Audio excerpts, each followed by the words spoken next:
محمد یا رب صلی بسم اللہ الرحمن الرحیم نحمدہ ونصلی علی رسولہ الکریم۔ آج انشاءاللہ میں سورہ نحل کا 16واں رکوع اور 14ویں پارے کا 22واں رکوع، یعنی سورہ نحل کا آخری رکوع اور 14ویں پارے کا بھی آخری رکوع انشاءاللہ میں بیان کروں گا، اور اس کے بعد ہماری سورہ نحل بھی ختم ہو جائے گی اور ہمارے 14 پارے انشاءاللہ مکمل ہو جائیں گے۔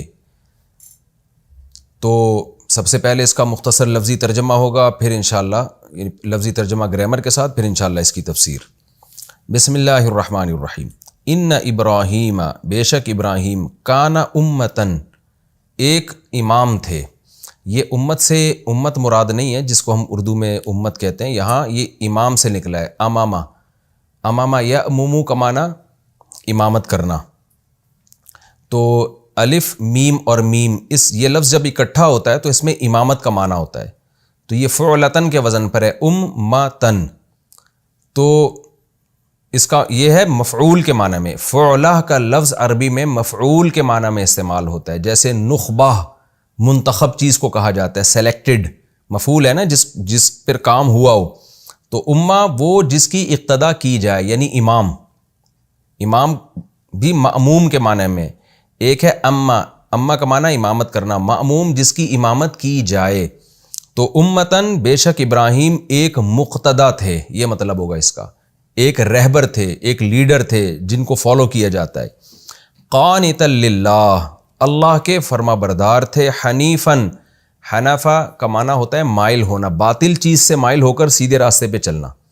ایک ہوتا ہے آپ ویسے ہی سیدھے ٹریک پہ چل رہے ہیں، لیکن ایک ہوتا ہے کہ جگہ جگہ آپ کو برائی کی دعوت دی جا رہی ہے، غلط ٹریک پر چلنے کی دعوت دی جا رہی ہے، مگر آپ اس غلط ٹریک سے بچا کے اپنے آپ کو سیدھے ٹریک پہ چل رہے ہوں، تو ایسی صورت میں ایسے عمل کو حنف کہا جاتا ہے، یعنی حنیفاً عن الادیان الباطلہ، باطل دینوں سے بچتے ہوئے سیدھے راستے پر۔ اب آیت کا ترجمہ دیکھیں، بے شک ابراہیم ایک بہت بڑے مقتدا تھے، قانتا للہ، اللہ کے مکمل فرما بردار تھے، حنیفاً باطل چیزوں سے ہٹتے ہوئے۔ ولم یکو اصل میں تھا یکن، تو نون کو حذف کر دیا جاتا ہے۔ ولم یکو من المشرکین، اور ابراہیم مشرکین میں سے نہیں تھے۔ شاکرا لانعمہ، شکر گزار تھے، انعم نعمت کی جمع انعم، اللہ کی نعمتوں کے۔ اجتباہ، اللہ نے آپ کو سیلیکٹ کر لیا تھا، منتخب کر لیا تھا۔ اجتبا اصل میں تھا اجتبا یا اکتسبا کی طرح۔ وہداہ، اور اللہ نے آپ کو ہدایت دی تھی، الی صراط مستقیم، سیدھے راستے کی طرف۔ وآتیناہ فی الدنیا، اور ہم نے دیا ابراہیم کو دنیا میں حسنۃ، اچھی زندگی۔ وانہ فی الآخرۃ، اور بے شک تھے ابراہیم آخرت میں بھی، ہوں گے ابراہیم آخرت میں بھی، لمن الصالحین، اچھے لوگوں میں۔ یہاں علماء صالحین کا ترجمہ کرتے ہیں بہت اچھے لوگوں میں، وجہ اس کی ہے کہ ابراہیم علیہ السلام جیسے پیغمبر کے لیے صرف اچھے لوگوں میں حشر ہونا تو کوئی فضیلت نہیں ہے نا، تو یہاں صالح سے کامل درجے کے صالحین مراد ہیں۔ تو اس لیے مفسرین اس کا ترجمہ میں کیا بات ملحوظ رکھتے ہیں کہ آخرت میں آپ ہوں گے کامل درجے کے صالح لوگوں میں، یعنی آپ کا شمار ہوگا۔ ثم اوحینا الیک، پھر ہم نے آپ کی طرف وحی کی ہے، اے محمد صلی اللہ علیہ وسلم۔ ثم کا مطلب ابراہیم تو تھے، وہ تو چلے گئے، اس کے بعد کیا ہوا؟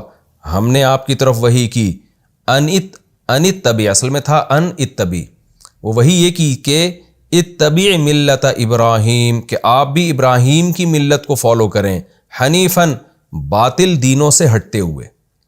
تو آپ نے بھی ابراہیم کے دین کو فالو کرنا ہے، باطل چیزوں سے ہٹتے ہوئے۔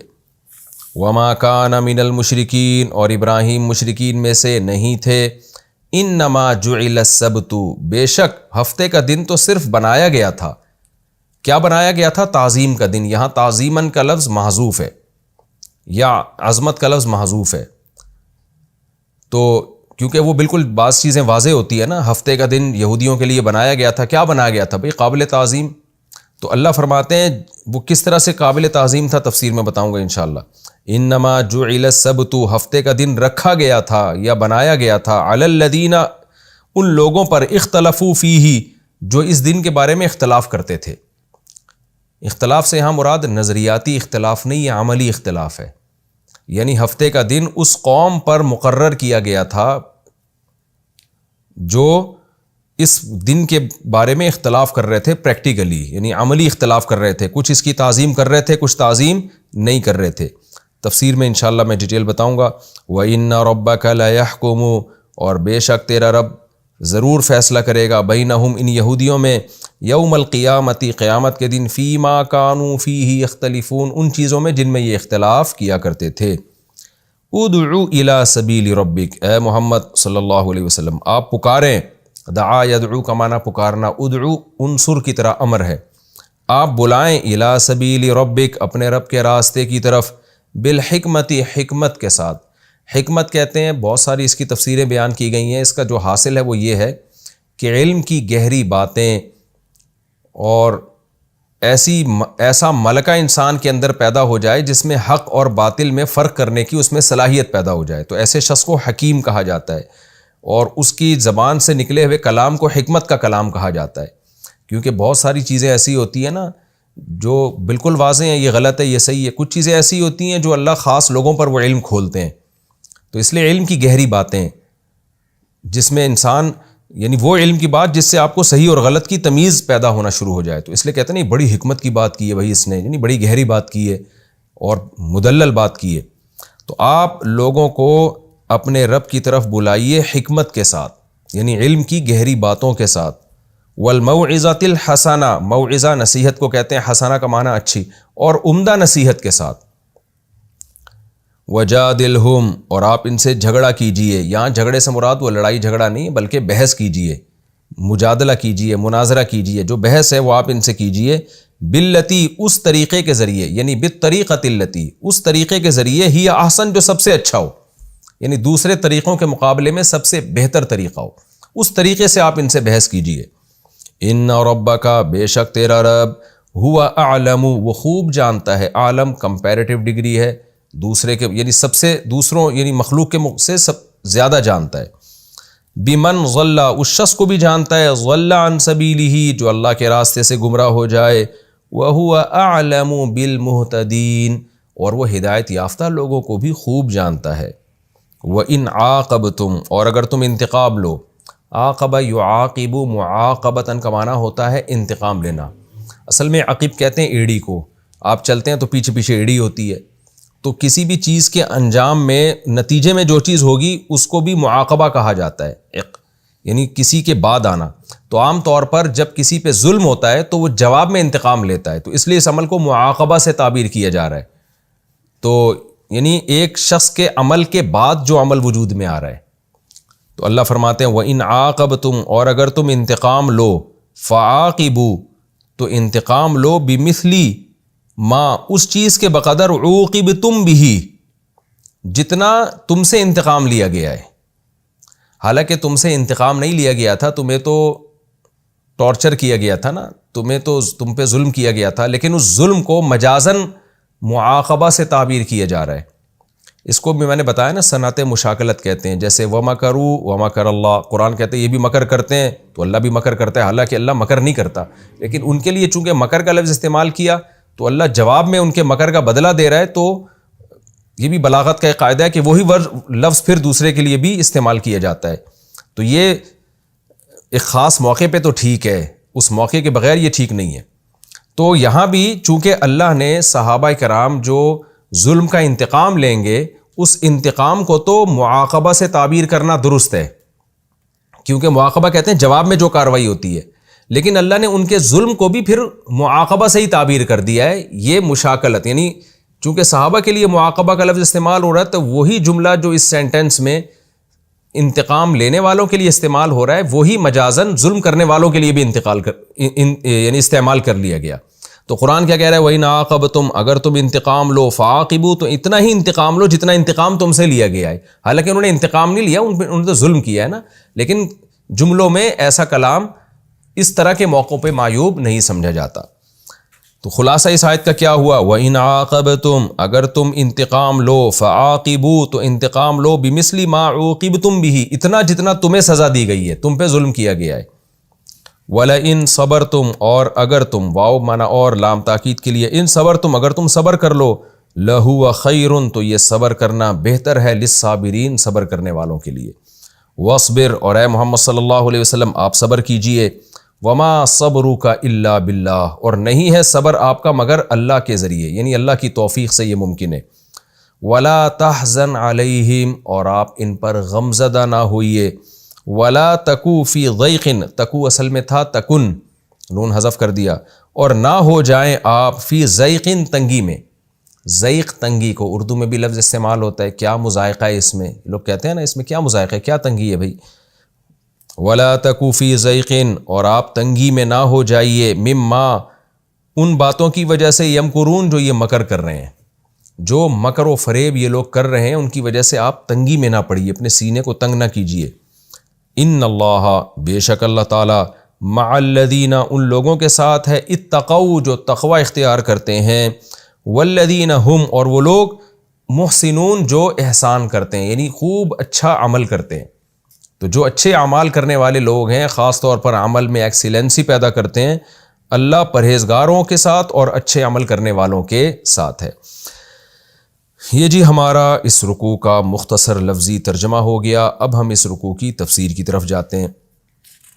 آپ نے دیکھا یہ سورہ نحل کا چونکہ آخری رکوع ہے، تو آپ نے دیکھا سورہ نحل میں اللہ نے بہت زیادہ اپنی نعمتوں کو بیان کیا، اور نظریات کی اصلاح کی بھی دعوت دی کہ شرک مت کرو، اور عمل کی اصلاح کی بھی دعوت دی کہ برائی بھی مت کرو، کیونکہ دو طرح سے اللہ کی ناشکری ہوتی ہے۔ ایک، آپ نعمتوں میں اللہ کے ساتھ کسی اور کو شریک کر دیتے ہیں، جس کی عبادت کرنی چاہیے اس کے ساتھ دوسروں کو بھی شریک کر رہے ہیں، حالانکہ نعمتیں صرف اللہ نے دی ہیں۔ اور دوسرا یہ کہ آپ توحید پرست تو ہوتے ہیں لیکن پریکٹیکلی اللہ کی نافرمانی کرتے ہیں، آپ عملاً اس کی فرما برداری نہیں کر رہے ہوتے۔ تو یہ دونوں ناشکریوں کا اس صورت میں بہت زیادہ بیان ہوا ہے، اور خاص طور پر عرب میں چونکہ شرک بہت تھا تو اس کو زیادہ ہائی لائٹ کیا گیا، کیونکہ جب آپ توحید کے عقیدے کو مان لیتے ہو تو عربوں کے لیے پھر عملی طور پر ان کو ایک پریکٹسنگ مسلم بنانا یہ آسان تھا۔ وہ ہماری طرح منافق نہیں تھے کہ توحید کو مان بھی رہے ہیں کہ ساری نعمتیں اللہ دے رہا ہے، عبادت کے لائق اللہ ہے، لیکن عمل میں پھر ہم زیرو ہیں۔ تو وہ اس لیے قرآن نے ان کے عقیدے کی اصلاح کو فوکس کیا ہے کہ جب ایک دفعہ یہ مان لیں گے نا کہ اللہ ہی قابل تعریف ہے اور حلال و حرام کا اختیار اللہ ہی کو ہے، تو پھر یہ اللہ کو فالو کریں گے، جیسے کہ صحابہ نے کیا۔ جب مان لیا جو توحید پرست تھے وہ پھر عمل میں بھی ان کے توحید جھلکتی تھی۔ تو اب اسی مضمون کو آخر میں سمیٹا جا رہا ہے، اس کا خلاصہ بیان کیا جا رہا ہے کہ اللہ تعالیٰ مشرکین مکہ سے کہہ رہے ہیں کہ تم نے اللہ کی نعمتوں کا بیان بھی سن لیا، تم نے بستیوں کے واقعات بھی سن لیے۔ انسان کی نیچر ہے وہ اپنے باپ دادا کو فالو کرتا ہے۔ جب کوئی کسی بھی بات سے نہ سمجھ رہا ہو نا تو اس کو باپ دادا کا حوالہ دیا جاتا ہے۔ مشرکین اکثر کہا کرتے تھے ہم نے اپنے باپ دادا کو شرک کرتا ہوا پایا ہے تو ہم اپنے باپ دادا کے دین کو فالو کریں گے۔ آج آپ دنیا میں دیکھ لیں جتنے بھی باطل مذہب ہیں وہ کیوں ہیں؟ وہ اپنے باپ دادا کی وجہ سے ہیں۔ تو پھر مشرکین مکہ یہاں تک جب ان کو کہا جاتا تھا کہ ابراہیم علیہ السلام کو فالو کرو نا، تو معاذ اللہ وہ ابراہیم علیہ السلام کی طرف بھی شرک کی نسبت کر دیا کرتے تھے۔ بھئی ہمارے باپ دادا شرک کر رہے ہیں تو ابراہیم تو ہمارے اصل جد امجد ہیں، وہ بھی کرتے ہوں گے۔ تو قرآن اس کی نفی کر رہا ہے کہ تمہیں دلائل کی دنیا میں اگر توحید سمجھ میں نہیں آتی تو تم تو زبان سے دعویٰ کرتے ہو کہ ہم ملت ابراہیم کو فالو کرتے ہیں، ہم ابراہیم کے ماننے والے ہیں، تو کم از کم ابراہیم کی تو مان لو تم۔ تو اس بات کو قرآن نے اس رکوع میں بیان کیا کہ ابراہیم علیہ السلام وہ نہیں تھے جو تم ہو۔ ابراہیم علیہ السلام تو توحید پرست تھے، اللہ کی نعمتوں کے شکر گزار تھے اور مکمل اللہ کے فرما بردار تھے، وہ تو شرک سے ہٹ کے توحید کے راستے پہ چلتے تھے۔ تو تمہیں بھی ابراہیم علیہ السلام کے دین کو فالو کرنا پڑے گا، اور یہ محمد صلی اللہ علیہ وسلم اسی دین کو فالو کر رہے ہیں، یہ کوئی نیا دین لے کے نہیں آئے۔ بار بار کہتے تھے نا یہ سابی ہو گیا ہے، معاذ اللہ، سابی کا مطلب نیا دین لے کر آ گئے ہیں۔ تو اللہ فرما رہے ہیں کہ اسی ابراہیم کے دین کو محمد صلی اللہ علیہ وسلم فالو کر رہے ہیں، کوئی نئی چیز لے کر نہیں آئے۔ اور پھر اس رکوع کے آخر میں اللہ نے نبی صلی اللہ علیہ وسلم کو نصیحت کی ہے کہ آپ غم نہ کریں، آپ حکمت اور بصیرت کے ساتھ آپ دعوت کے کام میں لگے رہیں، اور جو مصیبتیں آپ پر آئیں ان میں آپ صبر کریں۔ اور پھر اللہ نے نبی سے وعدہ کیا کہ اللہ انہی لوگوں کے ساتھ ہے جو پرہیزگاری کا راستہ اختیار کرتے ہیں اور نیک عمل کرتے ہیں۔ تو آپ اگر نیک عمل میں رہیں گے اور صبر سے کام لیتے رہیں گے تو فتح آپ ہی کے مقدر میں ہوگی۔ تو آپ نے جو اتنے دلائل دیے نا سورہ نحل میں، جو اللہ کے بتائے ہوئے دلائل ان تک پہنچائی، پھر بھی نہ مانے تو رزلٹ آپ ہی کے حق میں نکلے گا۔ اس پر اس صورت کو ختم کیا گیا۔ تو اللہ تعالیٰ فرماتے ہیں ان ابراہیم، بے شک ابراہیم علیہ السلام، کان امتاً، ایک مقتدا تھے، رہبر تھے، جن کو ایک بڑی دنیا نے فالو کیا ہے، جن کو مشرکین بھی فالو کرنے کا دعویٰ کرتے ہیں، لیکن وہ کیا تھے؟ وہ ایسے نہیں تھے جیسے مشرکین ہیں، بلکہ وہ قانتا للہ، وہ اللہ کے مکمل فرما بردار تھے، حنیفاً، اور تمام باطل چیزوں سے، جن میں سب سے بڑا باطل تو شرک ہے، اس شرک سے ہٹے ہوئے تھے، اللہ کی طرف مائل تھے۔ وَلَمْ يَكُ مِنَ الْمُشْرِكِينَ، پھر اللہ نے اس مضمون کو دوبارہ تکرار کر کے کہا کہ وہ مشرک نہیں تھے، حالانکہ یہ بات قانتا للہ حنیفاً میں آ گئی، لیکن اللہ مشرکین کو الگ سے بتا رہے ہیں کہ ابراہیم مشرک نہیں تھے۔ شاکرا لانعمہ، وہ اللہ کی نعمتوں کے شکر گزار تھے۔ اجتباہ، اللہ نے آپ کو منتخب کیا تھا۔ وہداہ الی صراط مستقیم، اور آپ کو سیدھے راستے کی طرف اللہ نے چلایا تھا، تو تم ابراہیم کے دین کو فالو کرو۔ وآتیناہ فی الدنیا حسنہ، اور ہم نے ابراہیم کو دنیا میں بھی اچھی زندگی دی، بت پرستی سے پاک۔ جو آدمی شریعت کو فالو کرتا ہے اس کی زندگی شراب سے پاک ہوتی ہے، زنا جیسی گندگی سے پاک ہوتی ہے، ماں باپ کی نافرمانی سے پاک ہوتی ہے، سود سے پاک ہوتی ہے، جوئے سے پاک ہوتی ہے، طہارت والی زندگی ہوتی ہے۔ تو اللہ کہتے ہیں یہ تم اپنی زندگیوں کو دیکھو اور ابراہیم کی زندگی کو دیکھو، ہم نے ابراہیم کو پاکیزہ زندگی دی، اچھی زندگی دی۔ وَإِنَّهُ فِي الْآخِرَةِ لَمِنَ الصَّالِحِينَ، اور ابراہیم آخرت میں بھی کامل درجے کے نیک لوگوں میں ہوں گے۔ ثم اوحینا الیک، پھر اے محمد صلی اللہ علیہ وسلم، ہم نے آپ کو کوئی نیا دین دے کے نہیں بھیجا۔ یہ بار بار مشرک کہتے ہیں ہمارے باپ دادا کے دین کو ختم کر دیا انہوں نے، تو اصل باپ تو تمہارے ابراہیم تھے، تو ہم نے آپ کو کوئی نیا دین دے کے نہیں بھیجا۔ اوحینا الیک، ہم نے آپ کو وحی کی ہے، ان اتبع ملت ابراہیم حنیفا، کہ آپ بھی ابراہیم کی ملت کو فالو کریں اور باطل تمام چیزوں سے ہٹ کر۔ دیکھیں اس آیت میں ایک نقطے کی بات یہ پتہ چلتی ہے کہ یہ انسان کی نیچر نا اس کی طرف مائل نہیں ہوتی کہ نئی چیز کو وہ قبول کرے، اور اللہ نے بھی انسان کی اس نیچر کا خیال کیا ہے۔ تبھی قرآن کی ابتدا کیسے ہوتی ہے کہ یؤمنون بالغیب، یہ لوگ غیب پر ایمان لاتے ہیں، اور ان کتابوں پر جو قرآن سے پہلے نازل ہوئی ہیں، ان تمام پیغمبروں پر جو نبی سے پہلے گزرے ہیں۔ کیا مطلب؟ یہ نبوت کا آنا کوئی نئی بات نہیں ہے، یہ ہمیشہ سے ہو رہا ہے۔ اسی طرح قرآن میں ایک جگہ آتا ہے 26ویں پارے میں، قل ما کنت بدعا من الرسل، اے نبی آپ ان سے کہہ دیجئے میں کوئی ایسا رسول نہیں ہوں جو پہلی دفعہ دنیا میں آیا ہو، میرے سے پہلے بھی انبیاء آتے رہے ہیں، تو تم بار بار یہ کیوں کہہ رہے ہو کہ یہ عجیب واقعہ ہوا ہے کہ کوئی اللہ نے کسی کو پیغمبر بھیج دیا؟ اس سے پتہ چلتا ہے کہ جو ایک روٹین چلی آ رہی ہو نا، اس سے ہٹ کے اگر کوئی بات کر رہا ہے، اور ایسی بات جس کی ماضی میں کوئی نظیر ہی نہیں ملتی، اس کے غلط ہونے کا امکان زیادہ ہے، اور جو وہ بات کرتا ہے جو صدیوں سے چلی آ رہی ہے، اس کا صحیح ہونے کا امکان زیادہ ہے۔ آج آپ اسلام میں دیکھ لیں، ایسا مسئلہ آج کل مذہبی اسکالر لے کر آئیں گے جو آپ نے 1400 سال میں کسی سے نہیں سنا ہوگا، اور پھر وہ آیتیں فٹ کرتے ہیں کہ تم اپنے باپ دادا کو فالو کر رہے ہو۔ حالانکہ قرآن بھی مشرکین کو کہہ رہا ہے کہ بھائی ابراہیم جو باپ دادا تھے نا وہ توحید پرست تھے، تو یہ توحید کوئی نئی چیز نہیں ہے، یہ تم نے بگاڑ کے جو ہے نا شرک معاشرے میں لے کر آئے ہو، اصل جو پرانی چلی آ رہی ہے ہمیشہ سے وہ تو توحید ہے۔ تو اس سے ہمیں کیا پتہ چلتا ہے؟ یہ جو نئے نئے اسکالر کہہ رہے ہیں کہ ایک دم ایک نئی چیز لے آتے ہیں، اور جو نہ صدیوں سے کسی نے سنی ہوتی ہے، آدم علیہ السلام سے لے کر اب تک کسی نے نہیں سنی ہوتی، اور وہ پھر قرآن حدیث کا لیبل لگا کے اس کو سوسائٹی میں پروموٹ کر رہے ہوتے ہیں، اور لوگ اس پہ گر رہے ہوتے ہیں جھک جھک کے، اور مان رہے ہوتے ہیں اس کو۔ اس سے پتہ چلتا ہے کہ یہ لوگ غلط ہیں، حق ہمیشہ سے رہا ہے، ہاں اس میں تبدیلیاں ہوتی رہی ہیں، لیکن پھر اللہ اس حق کو غالب کرتے رہے ہیں۔ تو حق وہ کبھی نہیں ہو سکتا جو اچانک ایک نئی چیز آ گئی ہو، جو اس سے پہلے ہمیں اس کا ثبوت ہی نہ ملتا ہو۔ میں اکثر مثال دیتا ہوں نا، آپ نے بچپن میں کبھی نہیں دیکھا ہوگا لوگوں کو کہ عام موزوں پہ مسح کرتے ہوں، کہیں بھی نہیں دیکھا۔ ہم نے تو اہل حدیث کو بھی نہیں بچپن میں دیکھا کہ عام موزوں پہ کبھی مسح کرتے ہو۔ اچانک ایک فتویٰ آیا اور پوری دنیا میں پھیل گیا، اور لوگوں نے عام ساکس پہ مسح کرنا شروع کر دیا۔ آپ نے کبھی نہیں سنا ہوگا، آپ صدیوں پرانی 1400 سال سے جو کتابیں لکھی جا رہی ہیں، فقہا جو لکھ رہے ہیں قرآن و حدیث کی تشریح میں، ان میں ہر کتاب میں کہ عورت سمٹ کے نماز پڑھے گی۔ اچانک چند علماء نے سعودیہ کے فتویٰ دیا کہ جناب عورت مردوں کی طرح نماز پڑھے گی، اور وہ فتویٰ بالآخر دنیا میں پھیل گیا۔ تو یہ نئی چیز ہے، صدیوں سے ایک چیز چلی آ رہی ہے، تمام عدالتیں، اسلامی عدالتیں 3 طلاقوں کو 3 کہتی آ رہی ہیں، لیکن اچانک ایک نیا فتویٰ آتا ہے اور پوری دنیا میں پھیل جاتا ہے کہ جی 3 طلاقیں ایک ہوتی ہیں۔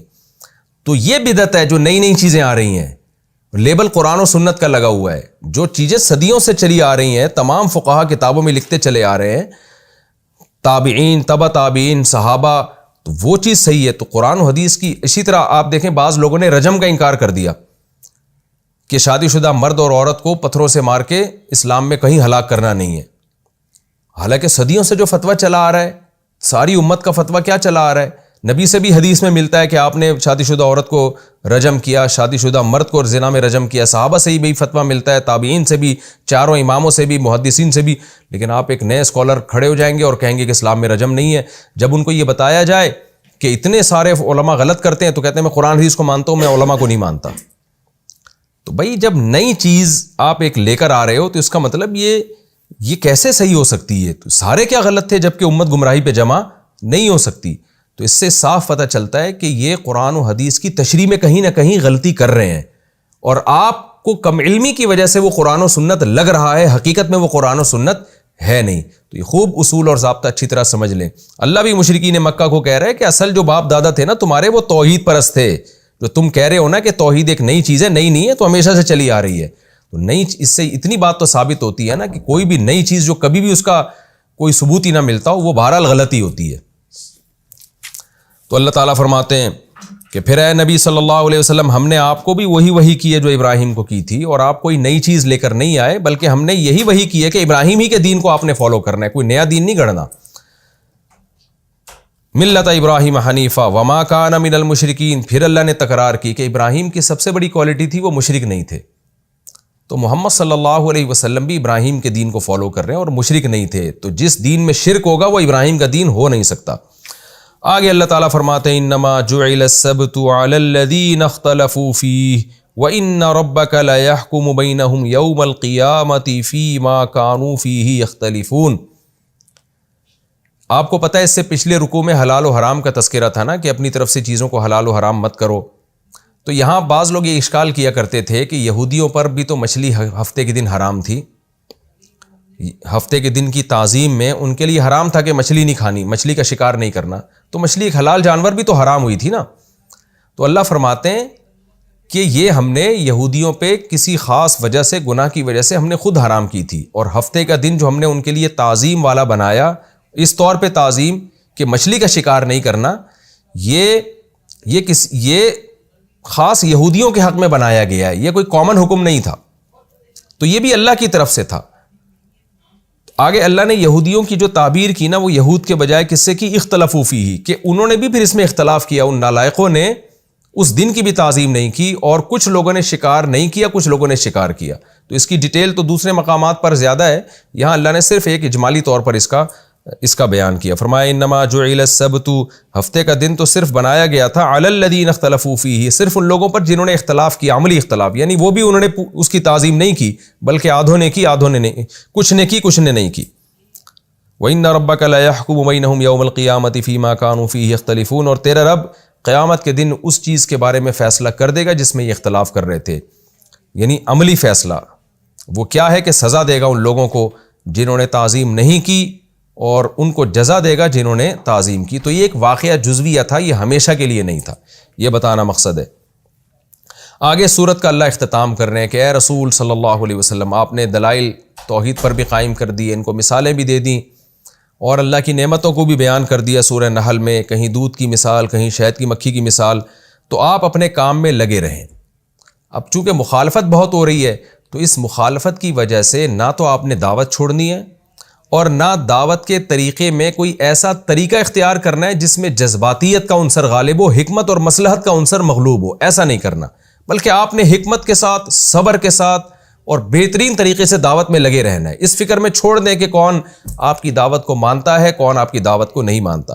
لہذا فرمایا ادعو الی سبیل ربک، آپ اپنے رب کے راستے کی طرف بلائیے، بالحکمتی، علم کی باتوں کے ساتھ، جو کہ نبی صلی اللہ علیہ وسلم کی احادیث میں ہے. یعنی آپ علم کے موتی بکھیرتے رہیے، اس طرح سے لوگوں کو دین کی طرف مائل کریں.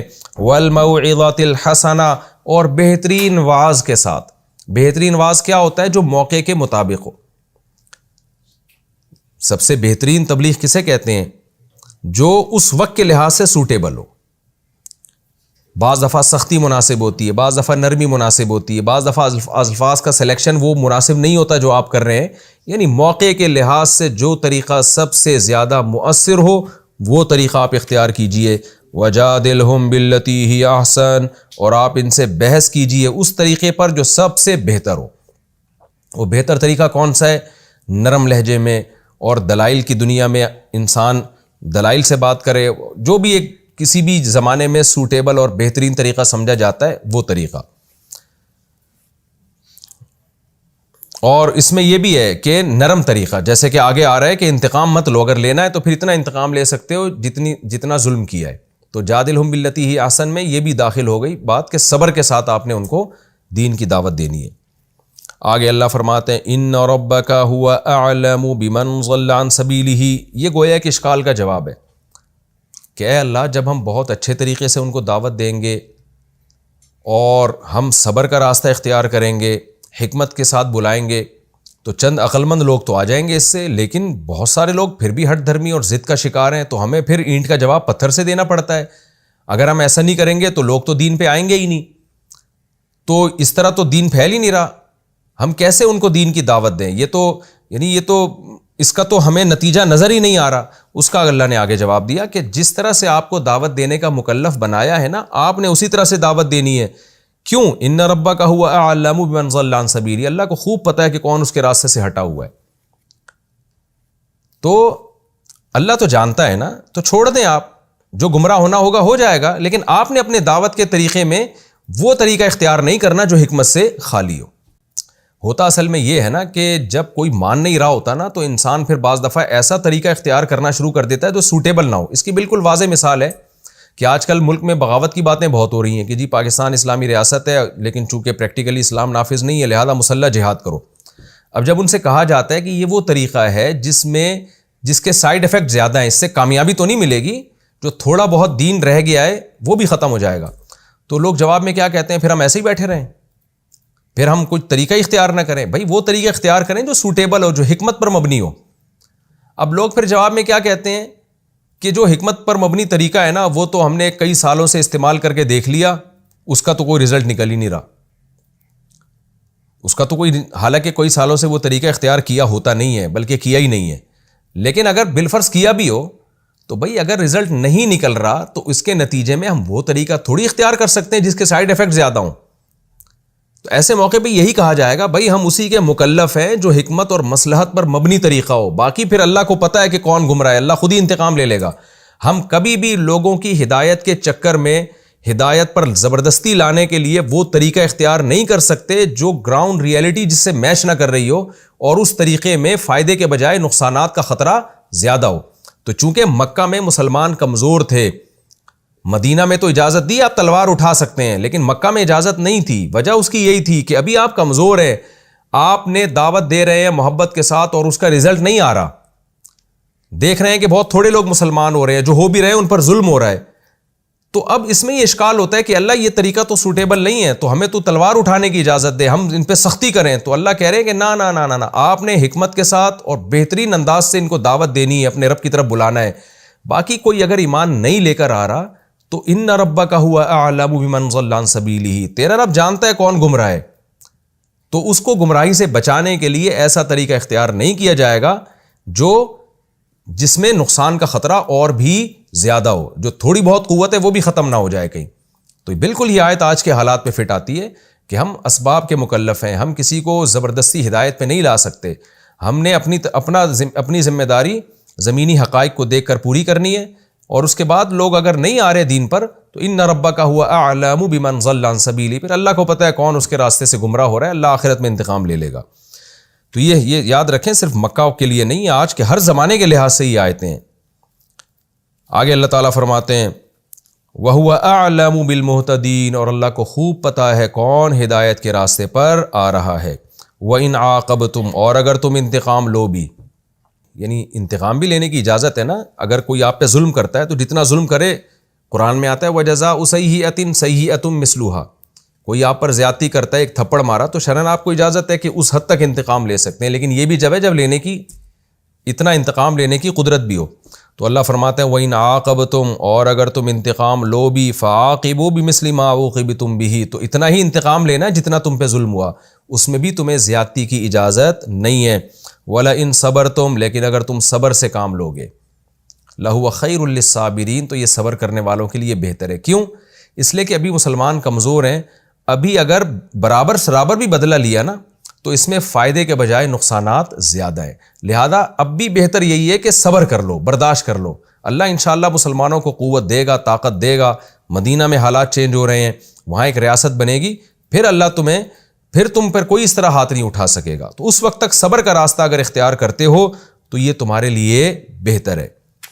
آگے اللہ پیغمبر صلی اللہ علیہ وسلم کو خصوصی خطاب کر رہے ہیں کہ صحابہ کو تو اللہ نے اجازت دے دی کہ ٹھیک ہے جی، شخصی انتقام لیا جا سکتا ہے، کہ کوئی ظلم کر رہا ہے تو آپ میں اگر طاقت ہے تو اتنا انتقام لو، لیکن ان کو بھی ترغیب دی جا رہی ہے کہ صبر کرنا ان حالات میں بہرحال بہتر ہے۔ جیسے خباب بن ارت رضی اللہ عنہ کا واقعہ ہے نا، نبی کے پاس آئے کہ یا رسول اللہ ہم کب تک صبر کریں، ہم انگاروں پہ لٹایا جاتا تھا، تو آپ نے فرمایا کہ تم جلدی مت کرو، اللہ کی مدد آئے گی۔ تو آپ نے مزید صبر کی تلقین کی، تو اجازت دی انتقام لینے کی، لیکن ترغیب صبر کی۔ لیکن نبی صلی اللہ علیہ وسلم چونکہ صاحب عزیمت پیغمبر تھے تو آپ کو خصوصی حکم دیا جا رہا ہے کہ آپ نے تو صبر ہی کا راستہ اختیار کرنا ہے، آپ نے انتقام نہیں لینا۔ اس لیے آگے اللہ نے فرمایا وَاصْبِرْ، اے محمد صلی اللہ علیہ وسلم آپ صبر کریں، وَمَا صَبْرُكَ إِلَّا بِاللَّهِ، اور آپ کا صبر اللہ کی توفیق کے بغیر ممکن نہیں ہے۔ اس میں دو چیزوں کا حکم دیا جا رہا ہے۔ نمبر ایک، اللہ سے توفیق مانگیے، کیونکہ بہت زیادہ مشکلات ہیں، ان میں جب تک اللہ کی مدد نہیں ہوگی صبر کرنا ممکن نہیں ہوگا، تو اللہ سے مدد مانگیے۔ نمبر دو، اس میں تسلی بھی ہے کہ آپ کو صبر کرنا مشکل بہت لگ رہا ہے، لیکن یہ صبر اللہ کی توفیق کے بغیر ممکن نہیں ہے، تو اسباب کو نہ دیکھیں، اللہ کی توفیق کو دیکھیں، تو اللہ توفیق دے گا آپ کو صبر کی، اور وہ صبر آپ سے ہو جائے گا۔ تو یہ جو مایوسی ہو رہی ہے نا کہ پتہ نہیں میں ان حالات میں صبر کر سکوں گا کہ نہیں کر سکوں گا، تو بھئی آپ نے تھوڑی کرنا ہے، اللہ آپ کو توفیق دے گا نا، تو جو کام کی اللہ توفیق دے دے اس سے کون روک سکتا ہے۔ تو اس میں تسلی بھی ہے کہ یہ انشاءاللہ آپ سے صبر ہو جائے گا، آپ مایوس نہ ہو۔ آگے اللہ فرماتے ہیں وَلَا تَحْزَنْ عَلَيْهِمْ، اب جب صبر کریں گے تو پھر وہی اشکال ہوگا کہ یہ لوگ تو پھر مسلمان ہوں گے نہیں، اس دعوت سے تو یہ دین پھیل نہیں رہا، اس کا تو بہت تھوڑا اثر ہے، چند لوگ ہی اسلام قبول کر رہے ہیں۔ تو اس لیے اللہ نے فرمایا وَلَا تَحْزَنْ عَلَيْهِمْ، آپ نے ان پر غم نہیں کرنا کہ اتنے لوگ جہنم میں کیوں جا رہے ہیں، اتنے لوگ کفر پہ مر کیوں رہے ہیں، یہ ہمارا کام ہے، آپ کا کام نہیں ہے، آپ غم نہ کریں۔ وَلَا تَكُوا فِي ضَيْقٍ مِّمَّا يَمْكُرُونَ، اور یہ جو اسلام کے خلاف تدبیریں کر رہے ہیں اس سے تنگی میں نہ آئیں۔ گراؤنڈ ریئلٹی یہ کہہ رہی ہے، زمینی نقشے یہ کہہ رہے ہیں کہ ان کو فتح ملے گی، کہ بڑی سخت تدبیریں کر رہے ہیں اور بڑی ضد اور ہٹ دھرمی کا مظاہرہ کر رہے ہیں، یہ کبھی بھی ہدایت یافتہ نہیں ہو سکتے۔ اسباب تو یہی کہہ رہے ہیں، لیکن ہم آپ کو تسلی دے رہے ہیں کہ آپ نہ غم کریں اور نہ آپ تنگی میں جائیں۔ کیوں؟ اللہ کا قاعدہ ہمیشہ سے تھا، ہمیشہ سے ہے اور ہمیشہ رہے گا۔ وہ کیا قاعدہ ہے؟ وہ سورہ نحل کی آخری آیت میں اللہ نے بیان کر کے پیغمبر کو اور ایمان والوں کو تسلی دی۔ وہ قاعدہ یہ ہے ان اللہ مع الذین اتقوا، اللہ انہی لوگوں کے ساتھ ہے جو تقوی اختیار کرتے ہیں، جو اللہ سے ڈرتے ہیں، والذین هم محسنون، اور خوب اچھا عمل کرتے ہیں۔ کیونکہ یہاں صبر کرنا بہت مشکل تھا نا، اس لیے اس کو بہت اچھے عمل سے تعبیر کیا کہ جو احسان کرتے ہیں، بہت اچھا عمل کرتے ہیں، اللہ ہے انہی کے ساتھ۔ مطلب کیا ہے کہ جس کے ساتھ اللہ ہو ظاہر ہے کامیاب اسی نے ہونا ہے نا۔ ٹھیک ہے، طاقت ان کے ساتھ ہے، قوت ان کے ساتھ ہے، اسباب ان کے ساتھ ہیں، یہ آپ کی بات نہیں مان رہے تو، لیکن اللہ آپ کے ساتھ ہے، تو جس کے ساتھ اللہ ہوگا فتح اسی کو ملے گی۔ لیکن آپ نے حکمت والا راستہ تبلیغ کا چھوڑنا نہیں ہے، اور حکمت ہی کے ساتھ آپ نے ان کو بلانا ہے۔ یہ ہماری صورت الحمدللہ ختم ہو گئی، اور اس صورت میں اللہ نے اپنی نعمتوں کو بیان کیا، توحید کا مضمون جگہ جگہ، وہ تو پورے قرآن میں، خاص طور پر مکی صورتوں میں، اور اللہ نے شہد کی مکھی کی مثالیں دیں، دودھ کی مثالیں دیں، جانوروں کی مثالیں دیں، اور نباتات کی مثالیں دی۔ اللہ تعالیٰ نے اپنی نعمتوں کو بیان کیا، ایسی بستی کے واقعات کو بیان کیا جنہوں نے اللہ کی ناشکری کی، جن پر عذاب آیا، اور ابراہیم علیہ السلام کے بارے میں بتایا کہ شرک یہ بدعت ہے، توحید یہ پرانا دین ہے، آدم سے لے کے چلا آ رہا ہے، ابراہیم علیہ السلام بھی اسی کے حامل تھے۔ شرک ایک خود ساختہ، ایک گڑا ہوا ایک مذہب ہے، اور توحید جو ہے ابراہیم علیہ السلام اسی کے پیروکار تھے، اور محمد صلی اللہ علیہ وسلم کوئی نیا دین نہیں لے کر آ رہے، وہ اسی توحید کے داعی ہیں جس کے ابراہیم علیہ السلام دعوے دار تھے۔ اور پھر اللہ نے آخر میں اہل ایمان کو بھی حکم دیا اور محمد صلی اللہ علیہ وسلم کو بھی حکم دیا کہ آپ دلائل کے انبار لگا دیں، اور حکمت کے ساتھ اور عمدہ طریقے سے آپ نصیحت میں لگے رہیں۔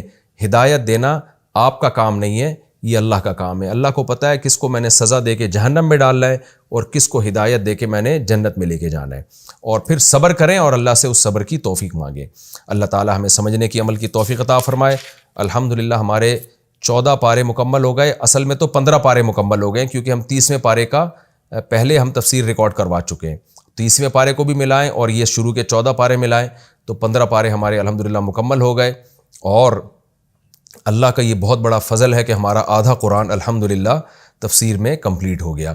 میں آپ لوگوں سے پھر گزارش کروں گا کہ اس کی قبولیت کی دعا بھی مانگیں، اس میں جو کمی کوتاہی ہوئی ہم سے اس پہ توبہ استغفار بھی کرنے چاہیے، اور ان دروس کو زیادہ سے زیادہ لوگوں میں پھیلانے کی کوشش کریں۔ یہ انشاءاللہ آپ سب کے لیے بھی صدقہ جاریہ بنے گا، میرے لیے بھی، ہمارے والدین اکابر اساتذہ کے لیے، کیونکہ اس طرز پہ جس طرز پہ میں درس دے رہا ہوں قرآن کی آیتوں کا ترجمہ کر کے ان کی گرامر سکھا کے، تو اس سے انشاءاللہ آپ کو اس خاص طرز میں کیا ہوگا کہ آپ کو قرآن کی زبان میں سمجھ میں آئے گا۔ میں لمبی چوڑی تفسیریں نہیں بیان کر رہا اس میں، میرا جو ہدف ہے، فوکس ہے، جو بار بار بیان کرتا ہوں، اس طرح سے قرآن کو یاد کرایا جائے کہ جب آپ نماز میں قرآن پڑھیں یا ویسے قرآن کی تلاوت کریں یا کہیں قرآن سنیں تو آپ کو سمجھ میں آئے کہ قرآن آپ سے کیا کہہ رہا ہے۔